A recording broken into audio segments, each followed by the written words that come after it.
Share screen నొక్కండి.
ఇంకా start కాలేదా?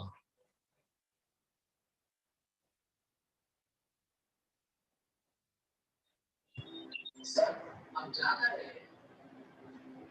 मेरा क्या है, राम भाभी को इंद्र भाभी को, और जहाँ भी जाएंगे सारा क्रिकेट साथ ले जाएंगे. इनकी बात स्पेशल फोकस मारो इंटरेस्टिंग आइटम को मारी करना. नमस्ते.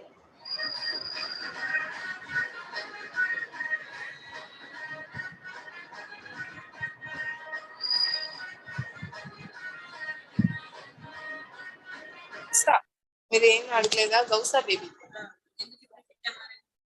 రిపీట్ ఏమనే కదా, ఫస్ట్ టైం ఏమరే ఇప్పుడే. ఆ బేబీకి మెనింజైటిస్ వచ్చింది కదా, మెనింజైటిస్ సీషర్ వచ్చింది, గుర్తులేదా మీకు?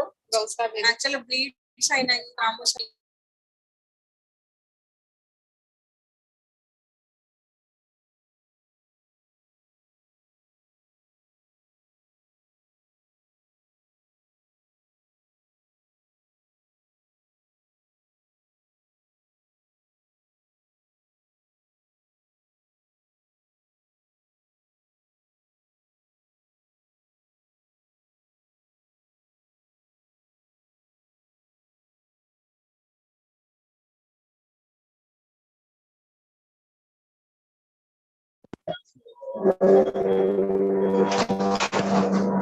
ఏంట sound?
Good evening all. It's already 5, but I'll wait for 5 more minutes to everyone to log in and then start the presentation.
వచ్చారు జనాలు వచ్చారు. రెడీ వెళ్ళండి 19 మంది వచ్చారు. 19 రెండు అందరూ ఆన్ చేయండి. మీ అందరూ కూడా సిస్టర్స్ అందరూ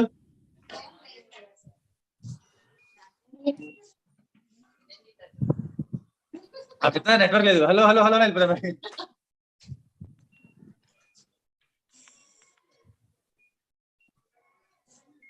నేను ఇప్పుడు చెప్పు.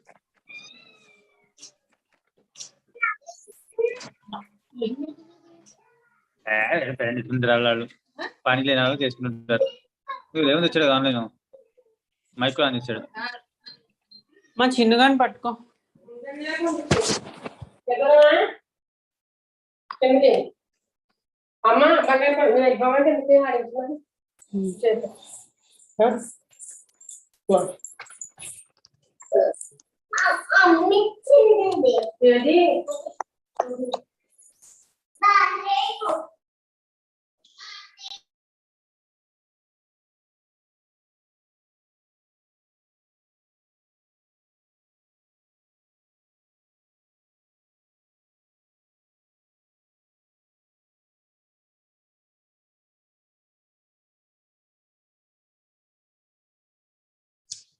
I think I will start.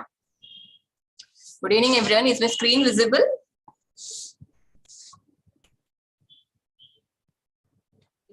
Yes, ma'am. Visible. Okay.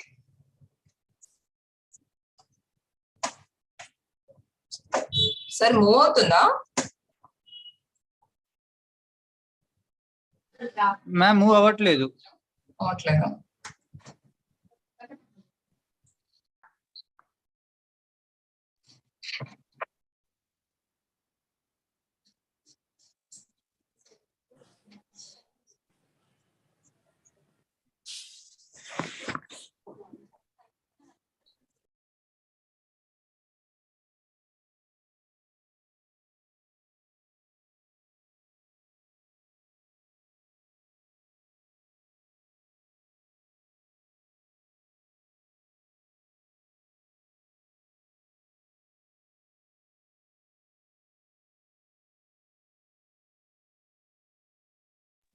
అవుతుంది మ్యామ్ మూవ్ అవుతుంది ఇప్పుడు.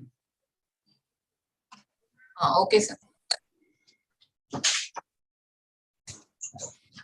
So we'll start.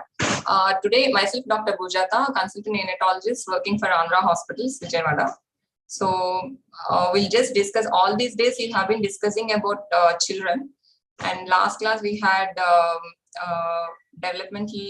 We had a session on development. Development. Today we'll discuss some interesting facts about newborns.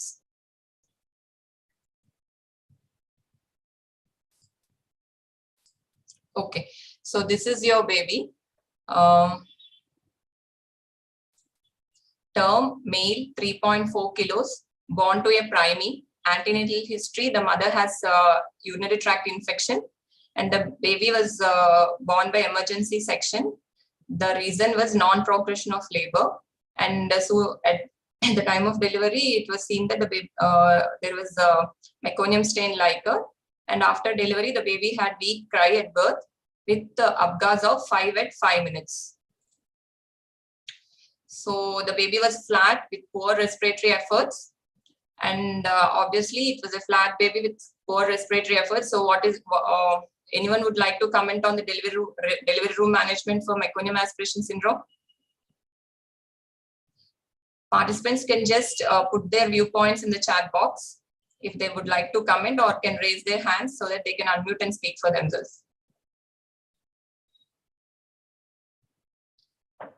Okay, fine. So delivery room management of meconium aspiration as per recent NRP 8th edition is same as for any asphyxiated or hypoxic baby. You just won't go for tracheal suctioning. Just give bag and mass to the baby and follow the NRP guidelines. And next important thing in delivery room should be your target saturations. So anyone would like to comment on the target saturations? Why I am highlighting this point is everyone would like to prevent hypoxia. As we all know, hypoxia will be critical because hypoxia can finally lead to PAH. So at the same time, beware of hyperoxia. What we will do is, in a hurry of resuscitation, we'll start giving the baby 100% FiO2s or high FiO2s, which will lead to finally a very abrupt increase in the PaO2s. So this hyperoxia finally will make the baby unresponsive to your nitric oxide. Understood? So beware of hyperoxia. So give oxygen as much only required for the baby and maintain a target saturations of 95 to 96. Because studies have shown that if you increase your target saturations more than 97 or 97 to 100, there have been an exponential rise in the PaO2 levels.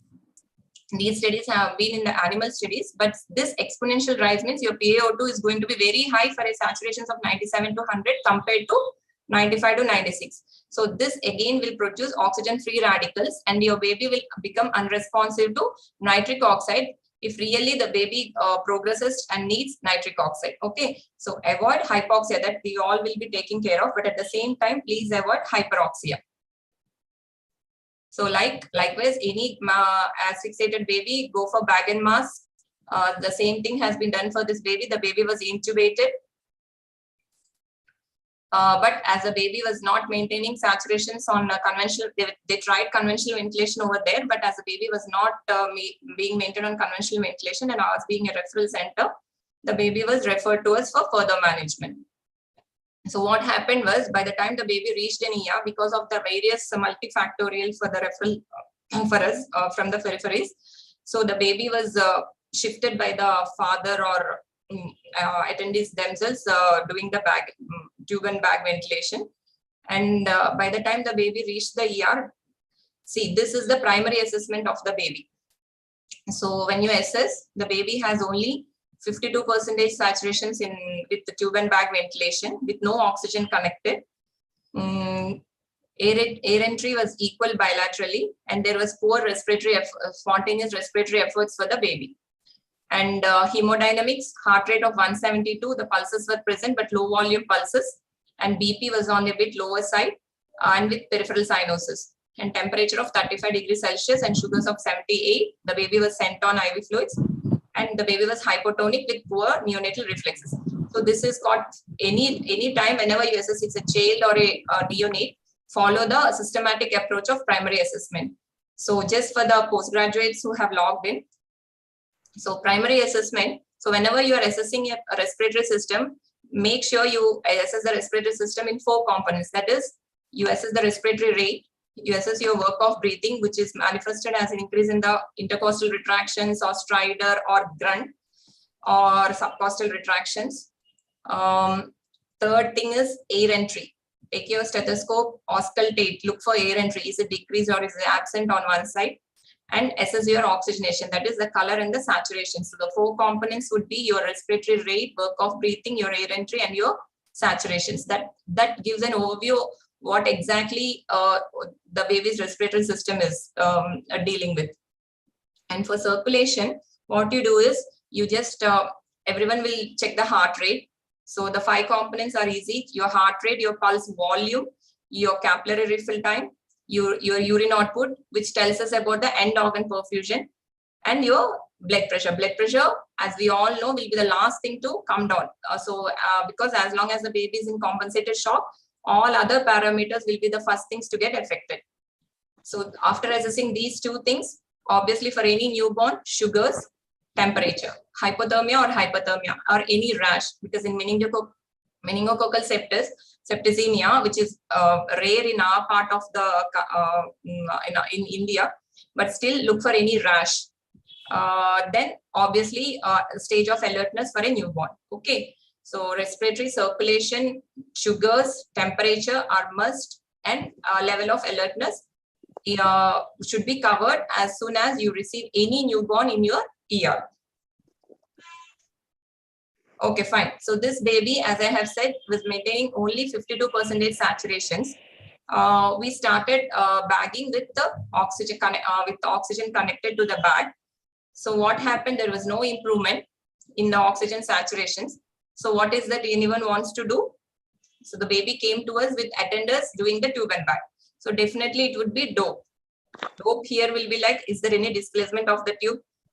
Or is the tube blocked with secretions? Or is the baby having any pneumothorax?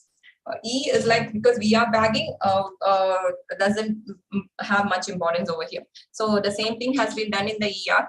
So we looked, we could see that they have secured a 3.5 size tube, and there was a leak. So we changed the ET tube to 4 size and shifted the baby to NICU and connected the baby on conventional ventilator. So after that, we did a chest X-ray, we did a blood gas. The blood gas was showing a pH of 7.29, minus 11, lactate of 6.9, CO2 of 29.9, and a PO2 of 66. Because there was a cool peripheries, prolonged capillary refill time, as if you all can remember, with the low volume pulses, we gave a normal saline bolus of 10 ml per kilo. So this is the X-ray. The baby still was on conventional ventilation. We are getting only saturations of 85 to 88 on conventional ventilation, with the FiO2 of 100% with pressures of 25/7. Hence your peak inspirated pressure of 25 and a PEEP of 7. So this is the X-ray. So if you all can appreciate, there are some infiltrates on the right side of the lung. So obviously with a history, as given by the referral doctor, the baby was having meconium stained liquor and with a maternal history of UTI. So anyone would suspect the baby is having meconium aspiration syndrome or possible congenital pneumonia, which is the cause for respiratory distress. Along with the baby also has hypoxia, because the time taken for the baby to reach us, and all through the way the baby was maintaining low levels of, might have been maintaining low levels of oxygen. Okay, so because the baby was not maintaining saturations on conventional ventilator, we connected the baby onto HFO. And still on HFO, we were requiring very high pressures. We needed to keep the MAP at around 25, frequency of 10, a delta P of 45, and FiO2 of 100%. So what is the next thing which everyone wants to do? Should be a functional echo, because without a functional echo, we can't move forward. See, we know there is a bad lung. We know there is history of meconium aspiration with the UT or congenital pneumonia, whatever it is. There is some changes in the lung, and the baby is not maintaining with a good amount of pressures on your ventilator. So next thing we go for a functional echo. And then we did a functional echo, and we saw that RA-RV was dilated, but RV function, systolic and diastolic function, was normal. Shows PR jet with a pulmonary arterial pressure of the measured pressures were around 68. The PFO was showing a bidirectional shunt. There was no PDA. Your LV function was normal. So remember all these points, which I will again discuss with you, so that you all will know what is the importance of having all these parameters in your echo. So now I have a baby, which might be congenital pneumonia or meconium aspiration, which I can't differentiate purely on the basis of an X-ray, with severe PAH, with hypoxic ischemic insult, and the baby is in shock. Okay. So how will I proceed? So definitely keep a low threshold to open up your to give surfactant, because the important thing is you have to prevent hypoxia in any baby whom we suspect to have PAH. Here this hypoxia is because you have a very bad lung. Already you have opened up your the baby's alveoli by keeping the baby on oscillator. So now the next thing should be keep a low threshold to give surfactant, because whatever be the cause, meconium aspiration, your your congenital pneumonia, your RDS, finally the end result is a secondary surfactant deficiency. Okay, so the surfactant was given. We have secured our lines. We have sent the investigations. CRP was 31, total count of 18,000. and Trocal was 20.7, and your liver enzymes are mildly elevated, which again come in favor of your hypoxia. Hypoxic insult with the baby has suffered. So blood gas showed a mild improvement. It became almost good, 7.45, lactate of 3. Still your PO2 is 40 millimeters of mercury and a CO2 of 45, which is also okay for us with a base excess of -8. We have sent the blood cultures and we have started the baby on IV antibiotics, Miro and amic acid. So now the baby is on oscillator. We have given surfactant. Our gases improved. The baby is having some signs in favor of sepsis. So what happened by 6 hours of life, the baby started to have hypotension, tachycardia 190, BP of 58/30. It's an invasive blood pressure and a capillary refill time of 4 seconds. Now what will we do? So we have done a repeat X-ray showing optimal lung recruitment. What do you mean by optimal lung recruitment? It is like the posterior rib spaces should be around 8 to 9. The posterior ribs should be covering about 8 to 9 rib spaces. Okay, then you call it as optimal lung recruitment. So you can see that we have attained an optimal lung recruitment, but still our ventilator settings are on the higher side itself. We are requiring an FiO2 of 80%, and we were not able to keep oscillator.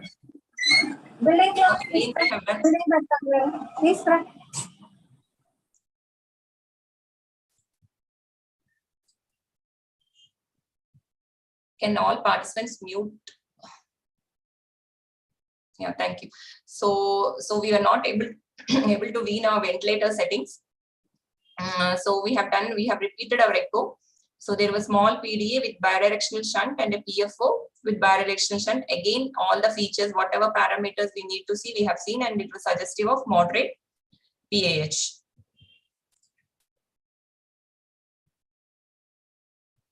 So what next? So now I have a baby, bad lungs. I have given surfactant. The baby is on oscillator. Still, baby is requiring higher FiO2 requirements. Now, and in shock.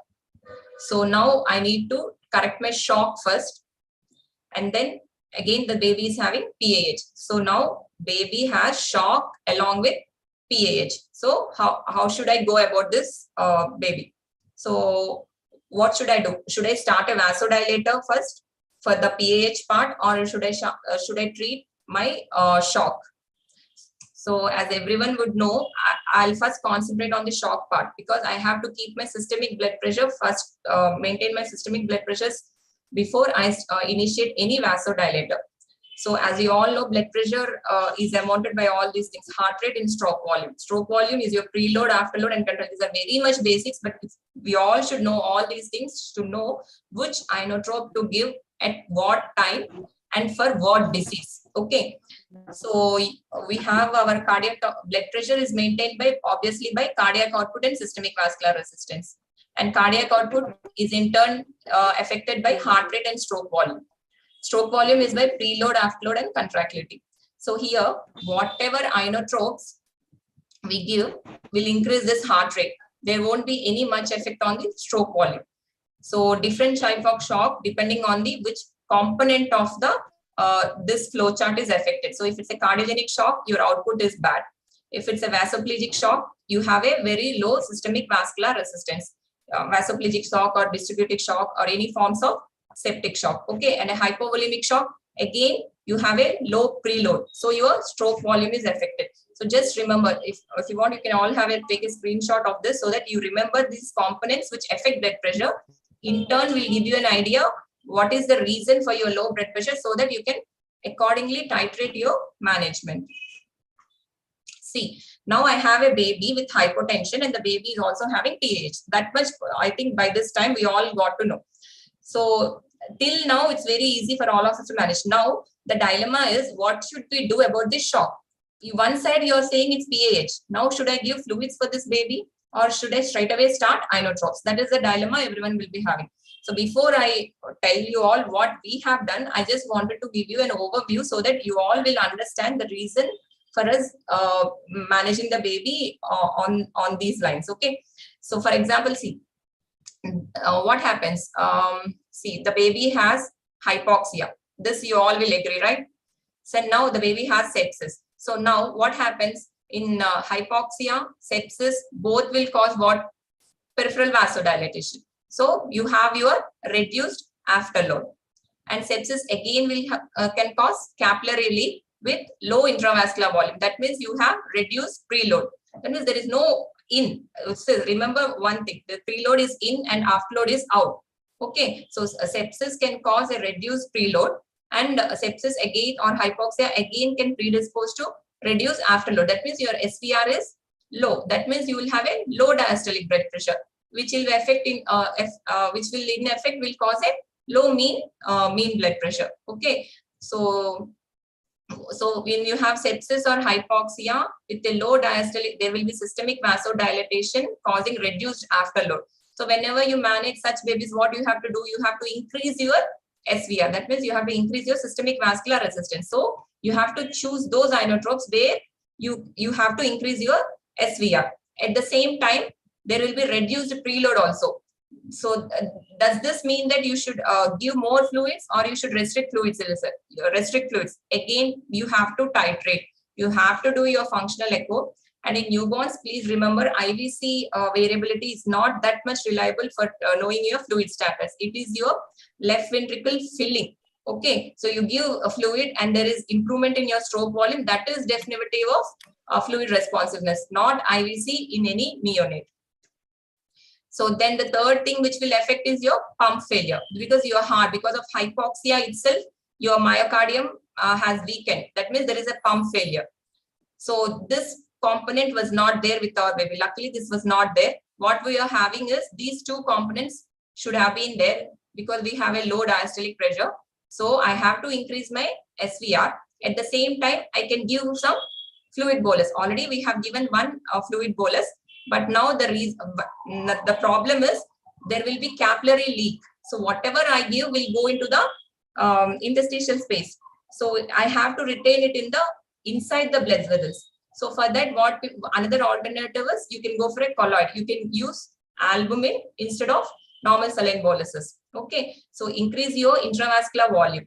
Fluid bolus we have given. We can go up to 30 ml per kilo. After that, you can choose your colloids like albumin. Then increase your SVR. Then comes your inotropes. Hope I am clear. If anyone is having any doubt or any clarification, just can raise your hands or put it in the chat box so I can clear things right now itself. So this baby had hypotension and PAH. I need to correct my systemic blood pressure first. So the reason is how to correct. The point is how to correct it. So that for that we need to know what is the pathophysiology of hypotension in PPHN. Hypoxia, sepsis, preload, afterload. So increase your SVR and maintain your fluid status, intravascular volume status of the baby. So after doing both these things, the next step would be choosing the correct inotrope. So what are the inotropes available with us? We all know about DOPA, dopamine, adrenaline, noradrenaline, milrinone, vasopressin. So now the choice of inotropes depends on one critical point is this baby also has PAH. So whenever I choose an inotrope, I should be very clear that the pulmonary vascular resistance should not get affected. So for that, you just remember, this is a very good flow chart. Just remember two things from this flow chart. See, your DOPA acts on B1. B1 is for heart, alpha 1 is for the systemic blood vessels, alpha 2 is for your pulmonary vasculature. Okay, so definitely anyone can start DOPA, but the problem with DOPA is once you start increasing your DOPA to more than 10 mics per kg per minute, what you have is there will be an increase in the systemic vascular resistance along with your pulmonary vasoconstriction. So here, if I start this, again, I have a chance of increasing my pulmonary arterial pressures. So this ruled out. What about adrenaline? Adrenaline again will act on beta 2, beta 1, alpha 1. So there is no action on alpha 2. So what happens? Again, the same thing. if only beta 1 action is predominant in lower doses up to 0.3 mics per kg per minute. If I go beyond that, again my problem will be I'll be increasing my pulmonary vascular resistance. That means I will be again aggravating my PAH. So these two I have ruled out. Then what is left with me? Norepinephrine, vasopressin, milrinol. So norepinephrine, see, it acts on alpha-1 and it also acts on alpha-2 receptors. So it by releasing the nitric oxide. So nitric oxide, as we all know, is a pulmonary vasodilator. So when I use norepinephrine, I can increase my systemic vascular resistance, and at the same time, I can decrease my pulmonary vascular resistance. That means it will be I can treat my hypotension. I can without having any adverse effect on my PAH. So this one option is good for me. And second thing is, see, the vasopressin. Vasopressin again has action on this pulmonary vascular oxytocin receptors. So this also decreases my pulmonary vascular resistance along with increasing my systemic vascular resistance. So again, I have a vasoplegic shock. I have to increase my systemic vascular resistance. So vasopressin is again a good inotrope for me, which also increases SVR without adversely affecting my PVR. So norepinephrine or vasopressin. What about milrinol? Milrinol is not an ideal choice here because milrinol, already the baby is in hypertension. So if I start milrinol, again there is a chance of having low systemic blood pressure. So what I am left with is either norepinephrine or vasopressin, because these are two good inotropes which can increase your SVR without causing much effect, without having an adverse effect on pulmonary vascular resistance. Okay, hope I am clear. So this is a table of whatever we have discussed. Just I'm skipping that. So for this baby, what we have done is we have shock with moderate PAH. Why I'm calling it moderate PAH and all we'll discuss. Okay, with normal cardiac function. So we have given fluids, we have given albumin, we have checked our albumin and we have given albumin. We are trying to restore the intravascular volume, and we have to be very careful so that we don't go for fluid overload. So we have to have a strict IO chart. And we have started noradrenaline. The reason is we are more onto noradrenaline because it's again a one-to-one this thing. So I am more comfortable with noradrenaline. So anyone is more comfortable with vasopressin, definitely they can start vasopressin as the first line. And now why I have started IV sildenafil. So these are for shock. So fluids, albumin, inotrope. I am maintaining my systemic blood pressure. And now another problem what I am facing is I am having still FiO2 requirements are high. That's not because of shock, right? So that means my pH is also significant over here. That the reason for pH again can be secondary to mass, meconium aspiration or congenital hemorrhage, whatever will be the etiology, and secondary to HI. So there I need a vasodilator so that I can decrease my pulmonary pressure. Because it was a mild to it was a moderate pH, we did not go for direct pulmonary vasodilator like nitric oxide. We have chosen IV sildenafil. So we started the baby on IV sildenafil. So now we'll just see some important things about pH.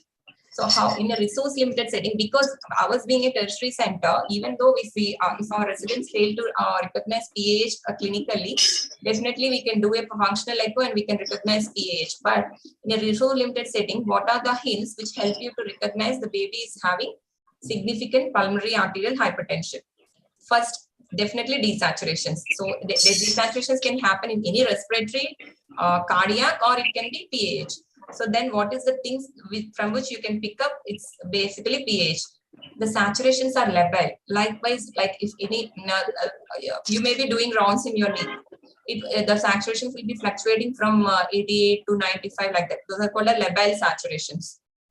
And second thing is once you start some minimal amount of oxygen, your saturation starts to improve. Whereas if it's a cyanotic congenital heart disease, it's very unlikely for the saturations to get improved with oxygen. And definitely a good old question all postgraduates should be knowing hyperoxia test. Hyperoxia test, I think everyone knows to do that, but it has become very irrelevant these days because of the increasing number of people doing 2D echoes. So hyperoxia test will definitely rule out cyanotic congenital heart disease. And second important thing is, you have a hypoxemia disproportional to the degree of lung disease. See, I have shown the X-ray of this baby. This X-ray was not that bad. You had some infiltrates in the right lung, but that X-ray requiring oscillators, even after surfactant, you're not able to be in your pressures, means the PaO2 levels were only 40 millimeters of mercury. So that means that amount of hypoxia, which is very much disproportional to the degree of the lung disease the baby has. And obviously, if you're a good clinical, you can do good clinical examination, you can appreciate a loud S2 and a systolic murmur, which is a TR-jet murmur. And the fourth important thing is, there is a pre-ductal and a post-ductal variability. Keep your saturation probes on the right upper limb for your pre-ductal saturations. And another probe on the post-ductal, that means any of the left or lower limbs. So if you appreciate a difference in saturations of more than 5 to 10%, or in a difference of PaO2 of more than 20 millimeters of mercury, definitely there's a probability that the baby is having PH. But remember that lack of this differentiation does not rule out PPHN. Okay, so the what do you call, if you have to diagnose, the ideal is 2D echo. But if you are not having that facility, these are the signs with which we can assume, or we can pick up that the baby is having PH along with the other etiologies, whatever we are dealing with. One is labile saturations, hypoxemia disproportionate to degree of the lung disease, pre-ductal, post-ductal variability. And the fourth important thing is, these desaturations usually follow hypotension. Likewise, what I have said is, because we need to maintain our systemic blood pressure. If your systemic blood pressure is low and your pulmonary pressures are high, what happens? There will be right to left shunt. So first the baby starts to have hypotension. Once the baby starts to have hypotension, you will have desaturations. That again is an indirect evidence that the baby is having raised, even significant, your pulmonary pressures are more than your systemic pressures. Okay, keep these points in mind. Labile saturations, pre-ductal, post-ductal variability, improvement with oxygen, hypoxemia disproportional to the lung degree of whatever X-ray you find in the whatever parenchymal lung disease you find, and your desaturations follow hypotension.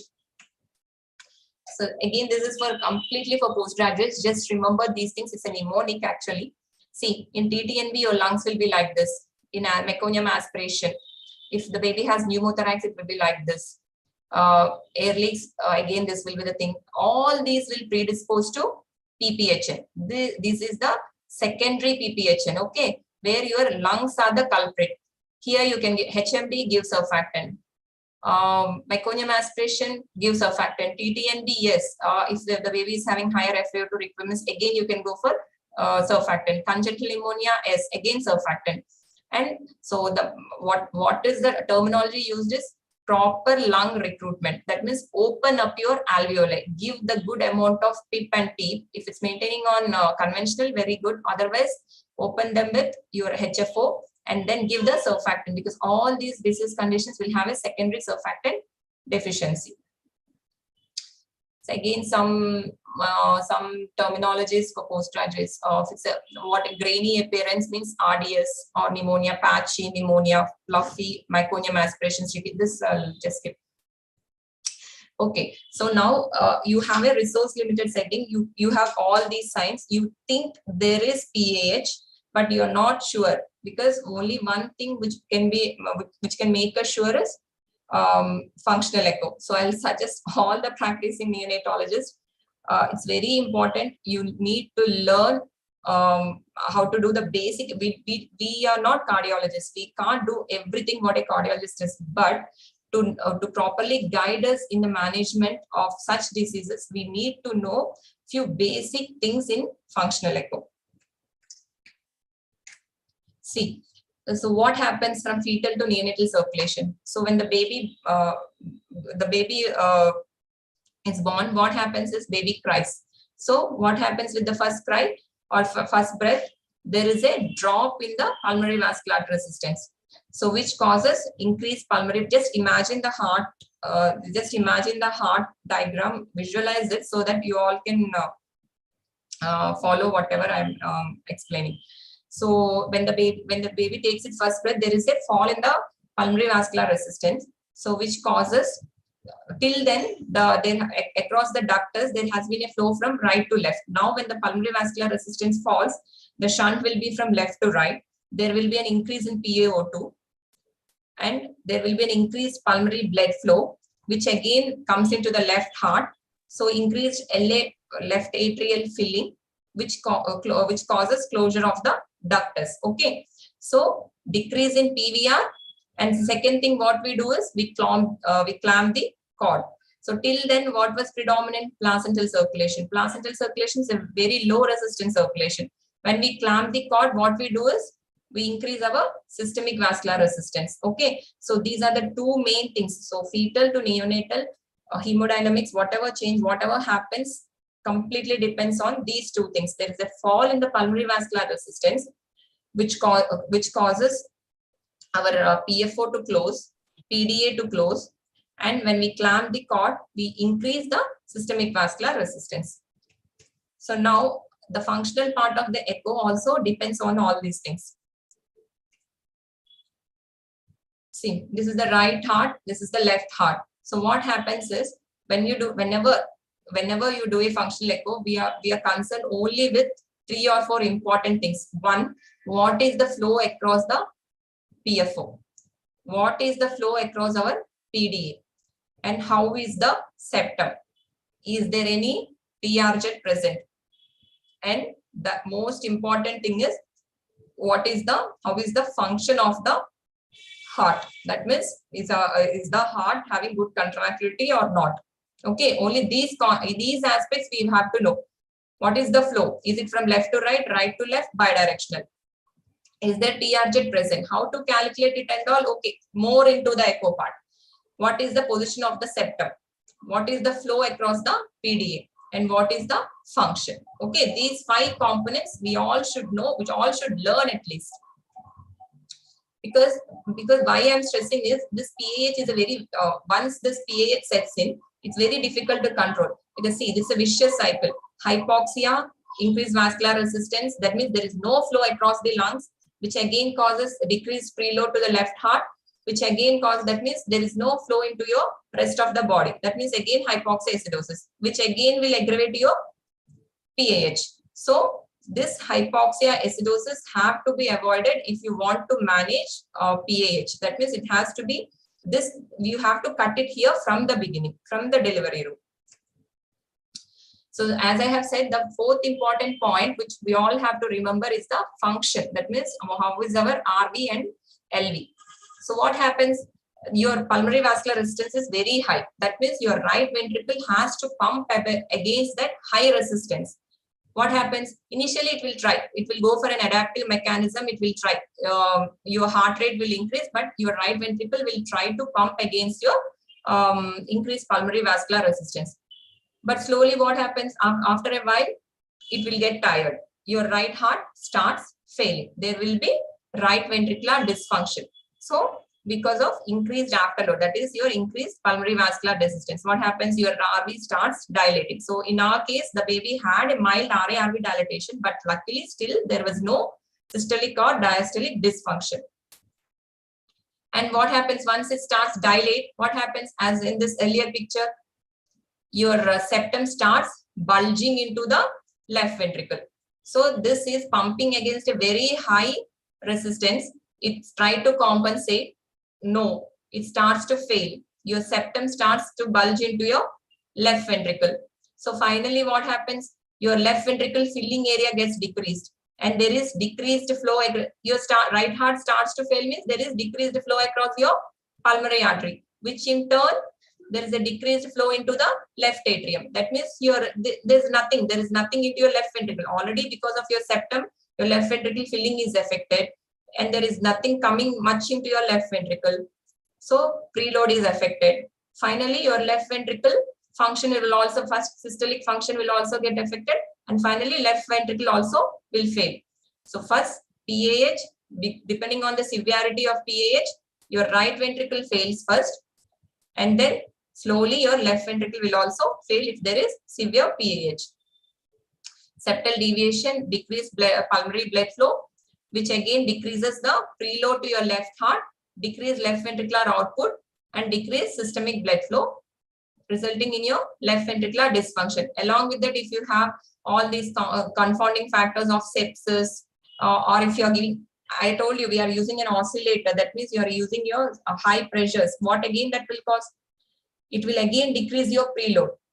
So while treating shock, make sure that you always try to keep to increase preload. Another important thing is you decrease your pressure as soon as possible. Okay, ventilator pressures.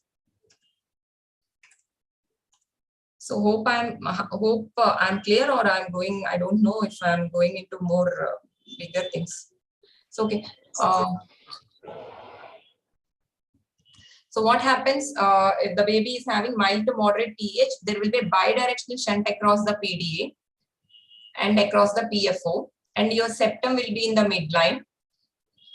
Initially, as I told, the RV starts try to compensate with your increase in heart rate. There will be increased right ventricular contractility. Whereas in severe PAH, there will be right to left shunt across the PFO and PDA, or your PDA will start closing and your RV your right ventricle dilates. There will be right ventricular dysfunction, finally affecting your left ventricle. Okay. So whenever you treat a PAH, so what should be our goals? You have to optimize oxygenation and ventilation. So avoid hypoxia, hyperoxia that we have discussed, and properly ventilate your lungs. Open up the alveoli. Give the good amount of PEEP. Don't keep on increasing FiO2 so that you want to maintain your target saturations. Just give the good amount of PEEP to open up the alveoli. Give surfactant so that you properly ventilate your lungs. Proper lung recruitment. As I have told, it is 8 to 9 posterior rib spaces. Okay. Next thing is optimize your hemodynamics. That is, maintain your systemic blood pressure. So that for that we have discussed your preload. Concentrate on the fluids, whether to go for fluids or not, depending on the clinical scenario, you have to decide. And concentrate on the afterload. That means increase your systemic vascular resistance without affecting your, without choose an inotrope so that you don't increase your pulmonary vascular resistance further. And final thing will be your pulmonary vasodilator. Here comes all your drugs. Nitric oxide, sildenafil, again milrinone. All these drugs will come here. Nitric oxide is going to be very selective. That means it is very selective with no systemic side effects. Whereas sildenafil and again all can cause your systemic hypertension also. I think this is too much and we don't go for that. Okay, so okay, I'll just brief you about this. Okay, fine. So in our case, what happened is, suppose, see, you have a across the duct, you have a right to left shunt, and across the PFO also you have a right to left shunt. This is what we have been discussing. Properly recruit your lungs, maintain your systemic blood pressure, and start the baby on pulmonary vasodilators. If suppose the baby has ventricular dysfunction along with RV dependent systemic circulation, the inotrope changes, the inotrope of choice changes here. Maintain your systemic blood pressure with some vasopressor and then start milrinone. And keep your PDA open because your left ventricle is failing and you have a severe PAH. So your PDA will act as a blessing for you. So keep your PDA open using prostacyclin. In this case, your nitric oxide is very much contraindicated and it can worsen the pulmonary venous hypertension because see, your left ventricle is failing. And because if your left ventricle is failing, you will have pulmonary venous hypertension. There, if you start nitric, there's a chances that the baby can go downhill. Okay. Now you just have parenchymal lung disease. Across the duct, it is left to right. And across the PFO also it is left to right. The only thing you need to do is, because we see a lot of referrals like the baby is having PAH, distress, and sending the baby for cardiology. Just remember these things. If there is a parenchymal lung disease, if that is the cause for secondary PAH, properly recruit your lungs, give surfactant, and then only, if only necessary, go for a pulmonary vasodilator. Okay.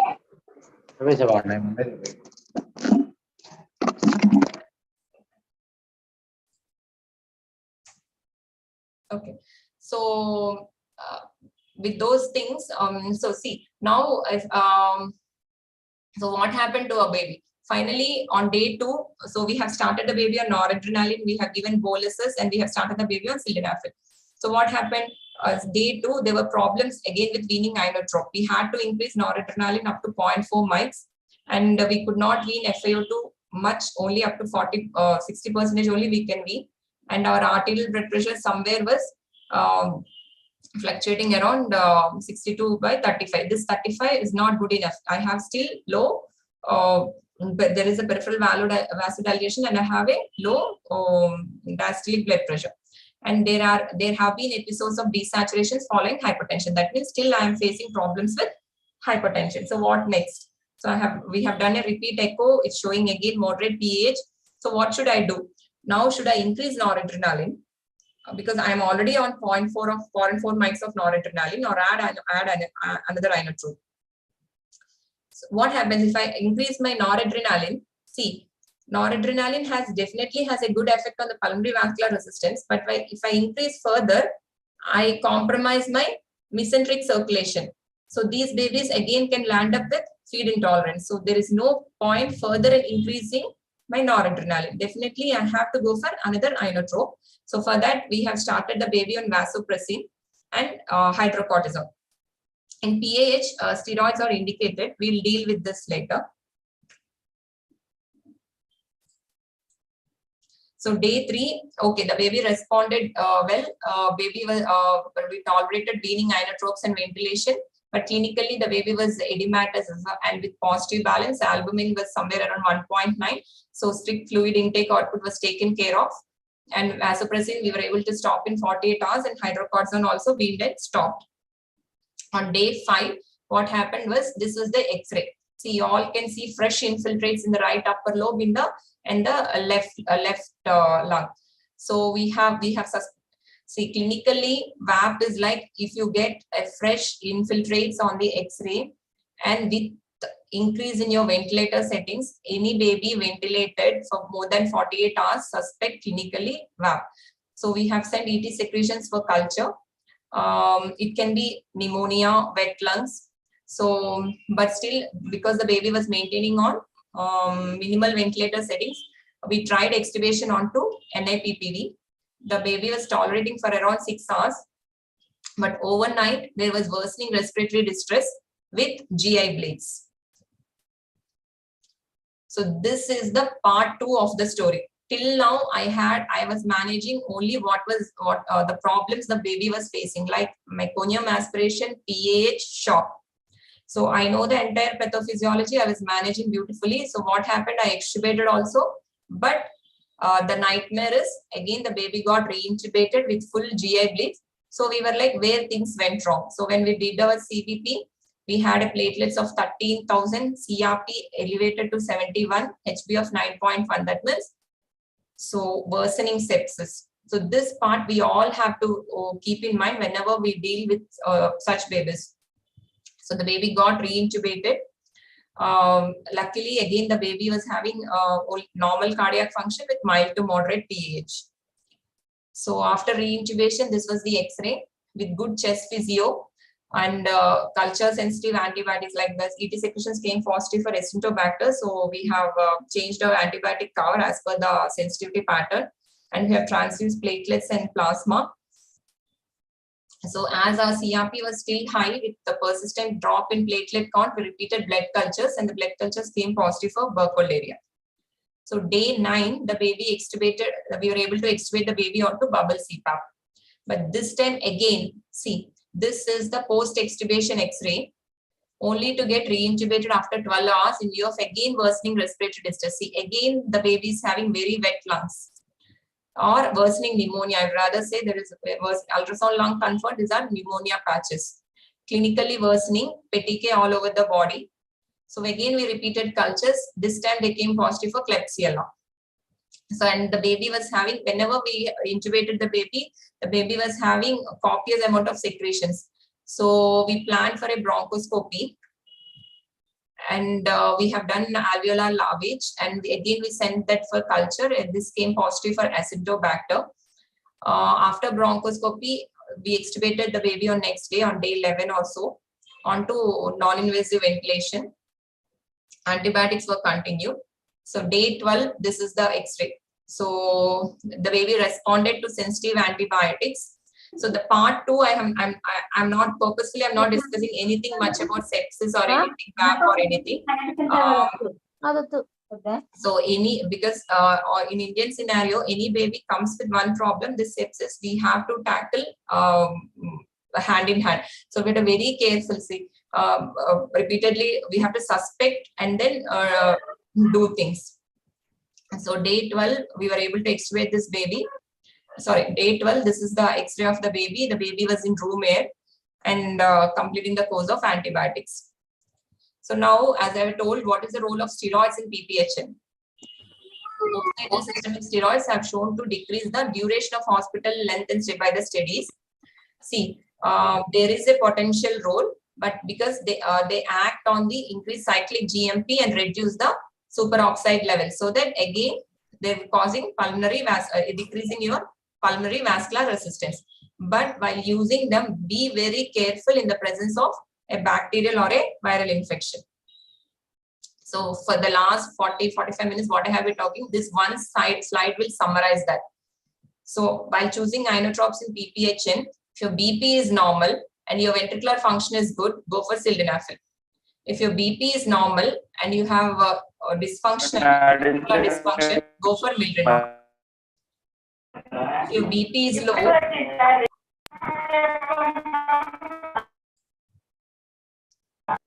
your BP is low, and your ventricular function is good, go for fluid, adrenaline or vasopressin.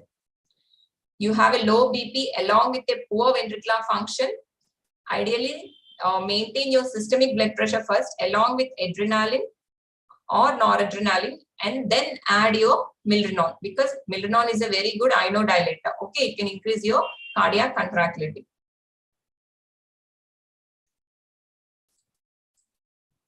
Okay, so this just to, if anyone is interested, see if we'll discuss another scenario.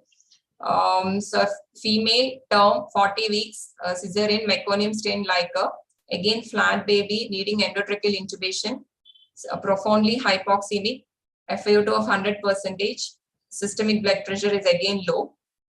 But here the chest radiograph was showing clear lung fields. So again, functional heart echo was done. What is the difference is this baby has right heart dilatation along with reduced RV systolic function and decreased left ventricular output. So the basics will be the same.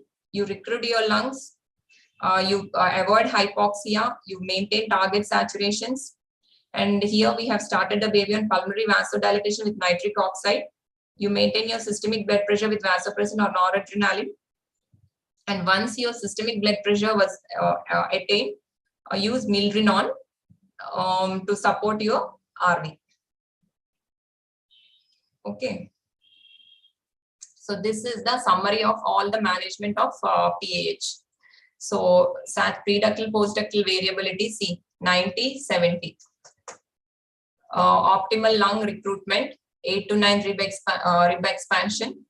So keep your PEEP to open up your alveoli.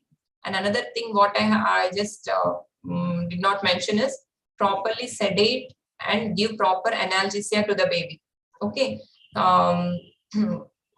We usually start fentanyl infusion. So if it's a secondary parenchymal lung disease, recruit your alveoli, give surfactant, and optimize your oxygenation and ventilation. Keep your PCO2 as 45, PO2 of 55 to 80. For that, if you need, you can start the baby on oscillator also. Okay. Even after, then maintain your systemic blood pressure. You can go for fluid boluses, albumin, and pressor therapy.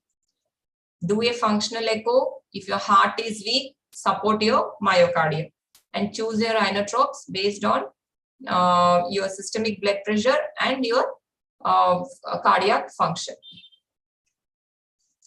So these would be my take-home messages. So in any management of PAH, prevent hypoxia and be critical in avoiding hyperoxia.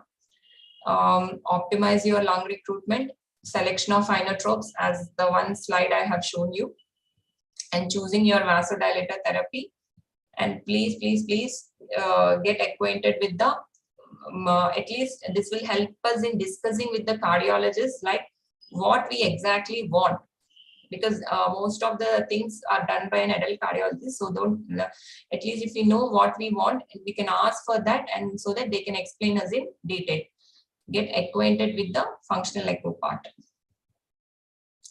And very much would be happy if anyone is interested in, to take classes for you on this echo. Thank you.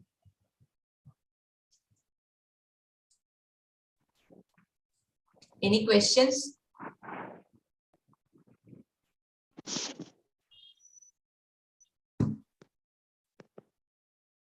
Any questions from any of you?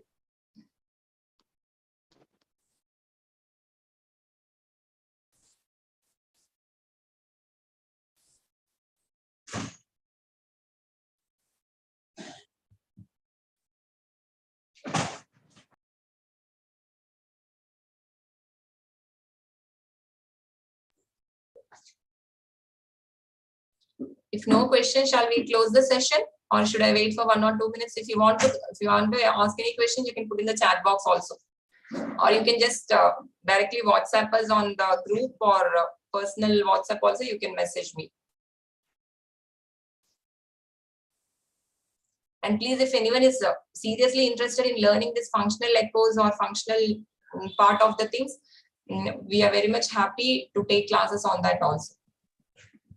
If you want, please message in the WhatsApp groups.